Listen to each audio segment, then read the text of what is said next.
Welcome back, brothers and sisters. I am Braden. This is Langley Outdoors Academy, and thank you for stopping by.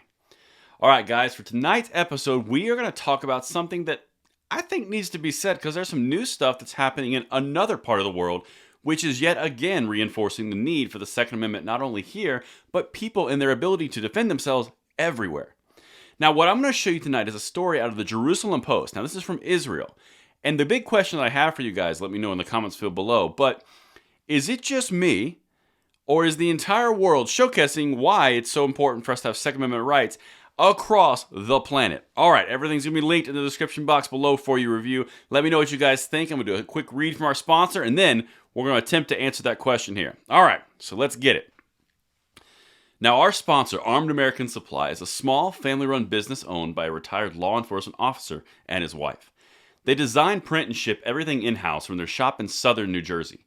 This week, they are running a buy two, get one free sale. If you're the type who loves Second Amendment gear and blue-collar apparel, this is your chance to grab 3 for 2 in the description box below. And thank you to Armed American Supply for making this possible. But here's the question I got for you guys.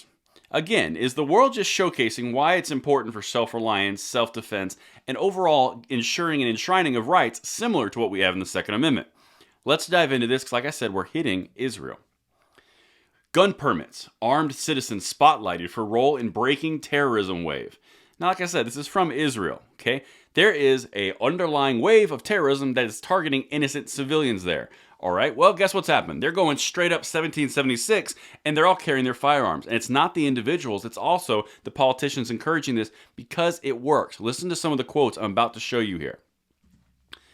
Now, in a stabbing attack on Thursday, the attacker was shot and killed by an armed passenger, highlighting a quiet but steady trend of security offered by firearm-carrying citizenry. Hashtag 1776, baby. All right, so let's keep going. I'm going to show you this because this is really, really good stuff to spread around.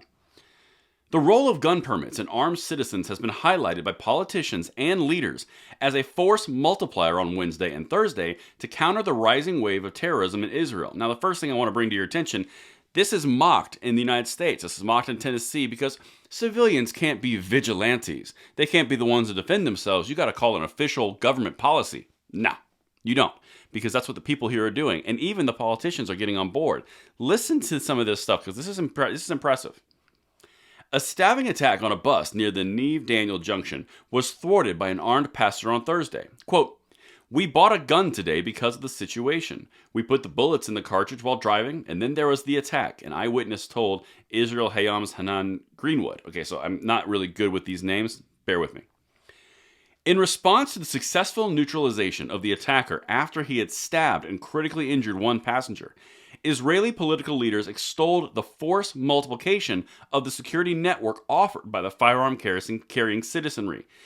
Literally, politicians are reinforcing the fact that they have a network of defense. You don't need to call a police officer. You don't need to call a military unit. You can literally deal with it yourself. It's self-reliance. This is what we're talking about. Force multiplying. That means you have more eyes, more places, more ability to respond to a threat more quickly. The exact concept behind constitutional carry here in the United States. You know that pesky little law that's being extolled as evil in the United States? Check it out. This is what's happening worldwide, not to mention Ukraine. To our residents who hold gun permits, arm yourselves, practice, and take your weapon everywhere, Gush Etzion Regional Council Head Shlomo Neiman said in a press statement on the bus attack. Quote, "Our enemies are trying to harm our brothers and sisters and must be dealt with stealthily in every location." Could not have come out of American constitutional carry arguments better. No one knows who's carrying the gun because they're all carrying them. They're concealed. They can deal with the threat through force multiplication, and they are ensuring their own civilian safety through a network of defense. Any questions? Anybody? This is one of the most perfect examples. When you tie this together with Ukraine, who is arming their citizens with AK-47s and holding off one of the main world superpowers, are there any further conversations about why this is necessary? Let me know what you guys think in the comments field below. Send this one out because I think this is a perfect case in point. I want to hear from you guys, and I will see you tomorrow morning on the Bullet Points. I'm Braden. See you later.